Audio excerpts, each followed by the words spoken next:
Hi guys, இன்றைக்கி வந்து நம்ம எங்கே போகிறோன்னா வண்டி வந்து சர்வீஸ் பண்ணுறதுக்கு தான் போகிறோம். நான் ஆல்ரெடி வந்து சொல்லியிருப்பேன் இந்த மாதிரி இன்ஜின் ஆயில் வந்து லோவாக இருக்குது, அதை வந்து டாப்அப் பண்ணணுன்னு சொல்லிட்டு. அதே மாதிரி வந்து பிரேக்லேயே வந்து பிரச்சனை இருக்குது, இந்த ஃப்ரீ ப்ளே இருக்குல்ல அது வந்து ரொம்ப கம்மியாக இருக்குது அப்படின்னு சொல்லியிருந்தேன். நான் வந்து லாஸ்ட் டைம் சொல்லும் போதே நான் இதுதான் டாப்அப் பண்ணணும்னு நினச்சேன், பிரேக் ஆயில். பார்த்தா பிரேக் ஆயில் வந்து ஃபுல்லாக இருக்குது, அது பிரச்சனையே கிடையாது. ப்ளஸ் நம்ம வந்து பிரேக் பேடை வந்து புதுசாக மாற்றிட்டோம். ஸோ அப்போயும் வந்து ஏன் இந்த இது பாருங்கள் எவ்வளோ தூரம் அமுங்குது பாருங்களேன். நம்ம கிளச்சு வைப்போம் தெரியுமா, அந்த மாதிரி அந்தளவு அமுங்குது. அது ஏன்னே தெரில. எனக்கு தெரிஞ்ச இடத்துல பிஸ்டன் ஒன்று இருக்கும் உள்ள ஸ்ப்ரிங் இருந்து, ஸோ அது போயிடுச்சானான்னு தெரில. ஸோ அது வந்து பார்க்கணும். ப்ளஸ் அதே மாதிரி வந்து பிரேக் பிடிக்கும் போது சவுண்டு வருது, அதுவும் ஒன்றா கதைன்னு தெரில. அதுக்கப்புறமா கூலண்ட் ஆயிலும் வந்து கம்மியாக இருந்தால் அதுவும் டாப்அப் பண்ண சொல்லணும். அப்புறமா செயின் டைட் பண்ண சொல்லணும். அப்படியே ஜென்ரல் சர்வீஸ் மாதிரி எல்லாத்தையும் முடிக்கணும். எல்லாமே வந்து அந்த ஒரு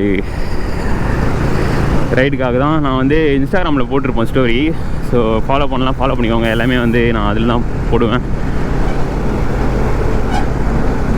என்ன ரைடு எங்கே போகிறேன்னான்றதெல்லாம் வந்து நான் அப்படியே ஒரு வீடியோவாக அடுத்தடுத்து வர வீடியோவில் தெரியும். ஸோ நம்ம சேனலை சப்ஸ்கிரைப் பண்ணிக்கோங்க. அண்ட் எங்கே போகிறோன்னா தாம்பரம் போகிறோம் சர்வீஸ் விடுறதுக்கு. ஷோரூமில் தான் விட போகிறேன். ஏன்னா நம்ம வந்து மற்ற இடத்துலலாம் விட்டால் பஜாஜ் ஆயில் வந்து இருக்காது. ஸோ நம்ம தான் வாங்கி கொடுக்குற மாதிரி இருக்கும். அதுவும் வந்து 4 லிட்டர் 6 லிட்டர்லாம் கிடைக்கல, வாங்கினா வந்து 1 லிட்டர் மேலே தான்.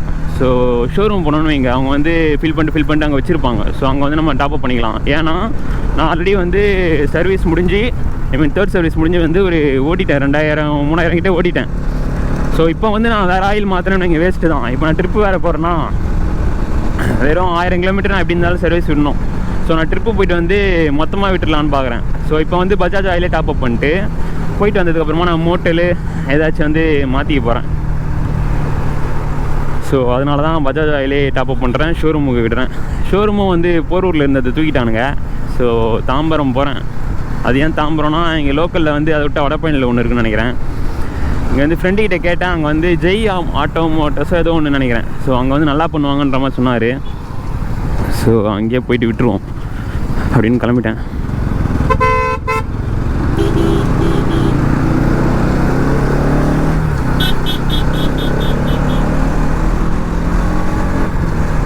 இன்ஜின் ஆயில் கம்மியாக இருக்கிறதுனால இன்ஜினில் வந்து ஹீட் அதிகமாக இருக்கிற மாதிரி ஃபீல் ஆகுது. ஃபஸ்ட்லாம் எனக்கு இந்தளவு ஹீட்டே ஆகாது அவ்வளோ சீக்கிரமாக. ஸோ டாப்அப் பண்ணியே ஆகணும். அந்த மாதிரி லோலெல்லாம் வந்து ஓட்டவே கூடாது. ப்ளஸ் அதே மாதிரி வந்து ஒரு இன்ஜின் ஆயில் யூஸ் பண்ணிட்டு மேலே வந்து வேறு எதனா இன்ஜின் ஆயிலும் டாப்அப் பண்ணக்கூடாது. ஸோ அதனால தான் நான் பஜாஜ் ஆயிலே ஊற்றுறேன். இல்லைனா லோக்கல்லே கூட ஏதாச்சும் வந்து மெக்கானிக் ஷாப்பில் ஊற்றிடுவேன். அண்ட் என் ஃப்ரெண்டோட ns சொன்னல, ஸோ அது வந்து இன்ஜினுக்கு மட்டுமே 10,000 ரூபாய் செலவு. ஆல்ரெடி வந்து நம்ம கேட்டிருப்போம் அந்த வண்டி. கிராங்க் ஷாஃப்ட்டு போயிடுச்சு, டைமிங் செயின், டேப்பர் நாய்ஸு எல்லாமே வந்தது. அதில் இன்ஜின் சவுண்டே வந்து நார்மலாக இந்த மாதிரி இருக்காது. நம்ம வந்து தண்ணியில் மோட்டர் போட்டால் எப்படி இருக்கும், தண்ணி உள்ள ஓடனா ஒரு மாதிரி அந்த மாதிரி சவுண்டு வந்துச்சு. ஸோ அது எல்லாமே வந்து ஆர்டர் போட்டாச்சு. ஸோ போன வாரமாக விட்டோம்னு நினைக்கிறேன் நாங்கள் சர்வீஸ். ஃப்ரெண்டோட மெக்கானிக் ஷாப்லேயே விட்டோம். ஸோ அது வந்து விட்டு ஒரு வாரம் ஆச்சா, மேபி இந்த வீக்கெண்டு அப்படிலாம் நெக்ஸ்ட் வீக் ஸ்டார்டிங்கில் வந்துடும். எங்கே போகிறோம், யார் என்னன்றதெல்லாம் வந்து நான் அப்படியே அடுத்தடுத்த வீடியோவில் சொல்கிறேன். வேணா நான் மொத்த கிலோமீட்டர் வேணால் சொல்கிறேன். மொத்தமாக வந்து ஒரு 1400 வரும்னு நினைக்கிறேன், அப் அண்ட் டவுன் சேர்த்து.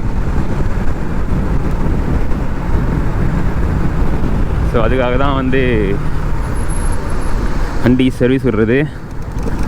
அதே மாதிரி வந்து நீங்கள் ட்ரிப்பு கிளம்புறீங்கன்னா முன்னாடி 4 இல்லை 2 நாள் முன்னாடிலாம் வந்து விடவே விடாதீங்க. நான் வந்து கிளம்புறதுக்கு ஒரு வாரமாச்சு ஆகுது. நான் கிளம்ப ஆகும் கன்ஃபார்மாக 10 நாள் ஆச்சு. ஸோ அதனால தான் நான் இவ்வளோ கேப் முன்னாடியே விட்றேன். அப்போ தான் வந்து திருப்பி ஏதாச்சும் பிரச்சனை இருந்தால் உங்களுக்கு முன்னாடியே தெரியும், நீங்கள் திருப்பி வந்து பார்க்க முடியும். 2 நாள் முன்னாடியே விட்டிங்கன்னா நீங்கள் ட்ரிப்பு கிளம்புற அன்றைக்கி வந்து ஏதாச்சும் எடுத்துன்னு வந்து அன்றைக்கி தான் உங்களுக்கு தெரியுமே அந்த ப்ராப்ளம் இருக்குதுன்னு சொல்லிட்டு. ஸோ அந்த நேரத்துக்கு வந்து நீங்கள் சர்வீஸ் சென்டர் தேட முடியாது, சர்வீஸ் விட முடியாது, லேட் ஆகும். அது சரியான கடுப்பு. ஸோ முன்னாடியே விட்டு பக்காவாக வச்சுக்கணும் வண்டியை.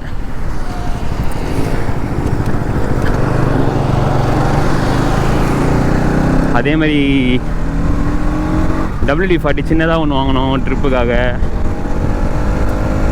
பார்ப்போம்.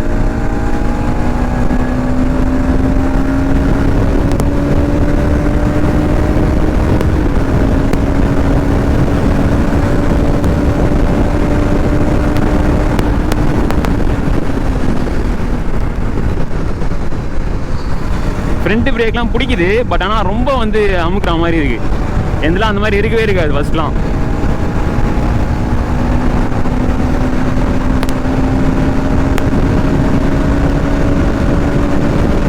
வாபுலாவது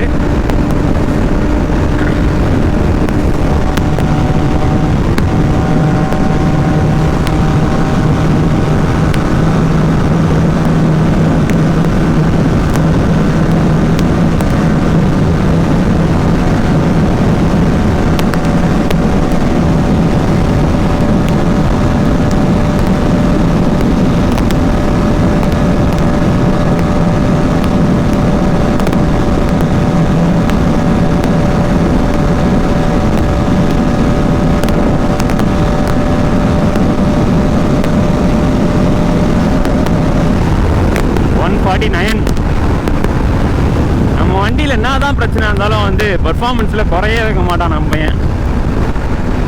அது ஒன்று மட்டும் என் வண்டியில் சொல்லியே ஆகணும். இப்போ கூட பரவாயில்ல, இதுக்கு முன்னாடி வந்து ஒரு மாதமாக வண்டி அச்சு ஓட்டி ரொம்ப மோசமாக இருந்தது. தேர்ட் சர்வீஸ்க்கு முன்னாடிலாம் அப்போலாம் என் வண்டி ரொம்ப மோசமாக இருந்தது. அப்போயும் இந்த டாப்பு பிக்கப்பு அதெல்லாம் வந்து பிரச்சனையே கிடையாது. ஃபஸ்ட்டு தேர்ட் சர்வீஸ்க்கு முன்னாடி வந்து நான் 153 போனேன். ஆனால் தேர்ட் சர்வீஸ்க்கு அப்புறமா வந்து கரெக்டாக 150லேயே வந்து லாக் ஆகுது. நம்ம இப்போ ஒரு கீட்லேயும் வந்து ஃபுல் ஆர்பிஎம் ஓட்டினா முக்கும் தெரியுமா ஒரு எண்டில். ஸோ அந்த மாதிரி 150லேயே முக்குது.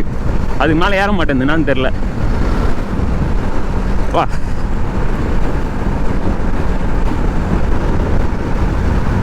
இவ்வளோ இன்ஜின் ஆயில் கம்மியாக வச்சு இவ்வளோ ஸ்பீடாக ஓட்டிகிட்டு இருக்கேன். ஓடுங்க, ஒரு வாட்டி தானே, ஒன்றும் ஆகாது. சரி, ஓகே கேஸ், நான் வந்து இதோட ஷோரூம் கிட்டே போயிட்டு கண்டினியூ பண்ணுறேன். அவங்க வேறு எப்படி பண்ணுவாங்கன்னு தெரில, பார்ப்போம். ஸோ ஷோரூம் கிட்டே வந்துட்டோம். இது வந்து கரெக்டாக குரோம்பேட்டு தாண்டி இருக்குன்னு நினைக்கிறேன். யூட்டன் வர போடணுமே.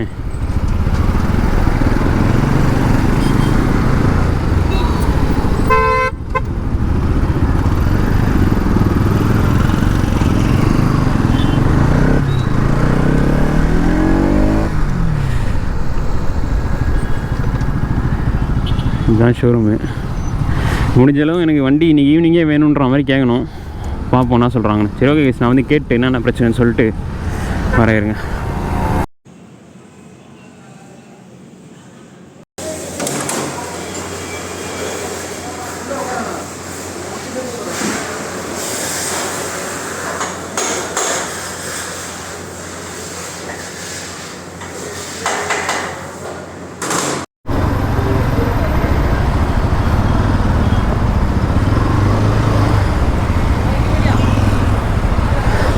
ஒரு வழியாக முடிஞ்சு வேலை. நான் வந்து விட்டு போக சொல்லுவாங்கன்னு நினச்சேன், அதனால தான் இவனை கூட்டின்னு வந்தேன். போலவா, இல்லைனா வந்து நான் தனியாகவே வந்துட்டு வெயிட் பண்ணி வாங்கிட்டு போயிட்டுருப்பேன். வந்ததுக்கப்புறமா தான் சொன்னாங்க நான் வந்து இந்த பிரேக் மாற்றுவாங்கள்ல, ஸோ அதனால் வந்து லேட் ஆகும்னு நினச்சேன். இந்த பிஸ்டன் ஏதாச்சும் போயிருந்தா அதை வந்து வெயிட் பண்ணி தான் வாங்கிட்டு போகணுன்ற மாதிரி சொன்னாங்க. நாளைக்கு தான் கிடைக்கும்னு. சரி, இது வேணாம், இப்போதைக்கு எனக்கு பிரேக் பிடிக்குது, ஆனால் வந்து இவ்வளோ அமுக்குனா தான் வந்து பிடிக்குது. ஸோ அதனால தான் இதை அட்ஜஸ்ட் பண்ணி ஓட்ட வேண்டியது தான். இப்போதைக்கு என்ன பண்ணாங்கன்னா, இன்ஜின் ஆயில் வந்து டாப்அப் பண்ணாங்க. ஒரு 100 ml ஊற்றுனாங்க. அதுவே வந்து ஃபில் ஆகிடுச்சு. லைட்டாக பாதி இருக்கும்ல, அதோட லைட்டாக அதிகமாக இருக்குது. பட் பரவாயில்ல, இப்போ எப்படியும் நான் கொஞ்ச நாள் ஓட்டுவேன். ஸோ அதில் கரெக்டாகிடும். அதுக்கப்புறமா செயின் மட்டும் டைட் பண்ணாங்க. மொத்தமாக 136 ரூபா தான் ஆச்சு. நான் கூட அதிகமாக ஆகும்னு நினச்சேன். லேபர் சார்ஜே 300 ரூபா போட்டுருவாங்கன்னு நினச்சேன். பரவாயில்ல, 136 ஆச்சு, முடிஞ்சு. இதோட வேலை எதுவுமே இல்லை வண்டியில். ஞாபகமாக டூல் கிட்ஸு என்னென்னலாம் தேவைப்படும் எல்லாமே எடுத்துக்கணும். அப்புறமா வண்டி டாக்குமெண்ட்ஸ் எல்லாமே எடுத்துக்கணும்.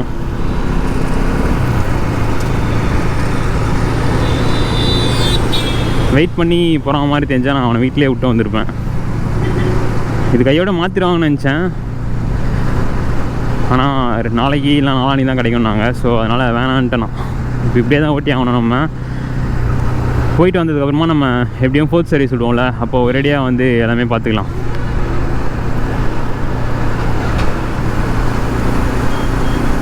சே, ஏன் தான் அந்த ஷோரூமை தூக்குனாங்கன்னே தெரில. எங்கேயுமே இல்லை. வீட்டாண்ட காட்டுப்பாக்கம்ல ஒன்று இருந்தது, அதையும் தூக்கிட்டாங்க. போரூரில் இருந்துச்சு, அதையும் தூக்கிட்டாங்க.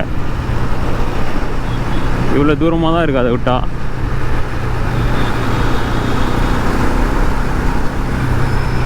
வேறு என்ன பண்ணுறது?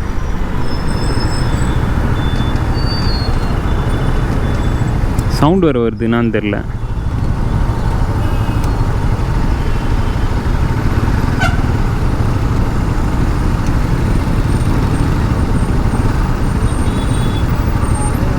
இங்கே ஓரளவு நல்லா தான் பார்க்குறாங்க, தெரில. வெறும் எனக்கு இந்த டாப்அப் மட்டும் தானே பண்ணாங்க, அதனால் எனக்கு தெரில. ஒரு வாட்டி சர்வீஸ் விட்டு பார்த்தா தான் தெரியும். பார்ப்போம் எப்படின்னு.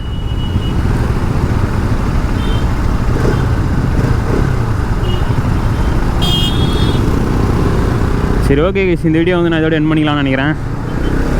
நெக்ஸ்ட் வீடியோ வந்து எம்டி நிறைய பேர் கேட்டிருந்தீங்க, எம்டியில் வந்து vlog வேணும்னு. ஸோ அடுத்த வீடியோ வந்து எம்டியில் நான் போடுறேன்.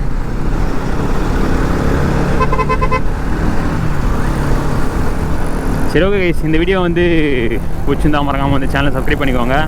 அதே மாதிரி வந்து நான் ரைடு பற்றி எல்லாமே இன்ஸ்டாகிராமில் போடுவேன், அப்படியே யூடியூப்லேயும் போடுறேன். இன்ஸ்டாகிராமில் ஃபாலோ பண்ணலாம், ஃபாலோ பண்ணிக்கோங்க. நம்ம வந்து இதோட வளருது. இதோட நெக்ஸ்ட் வீடியோவில் பார்ப்போம்.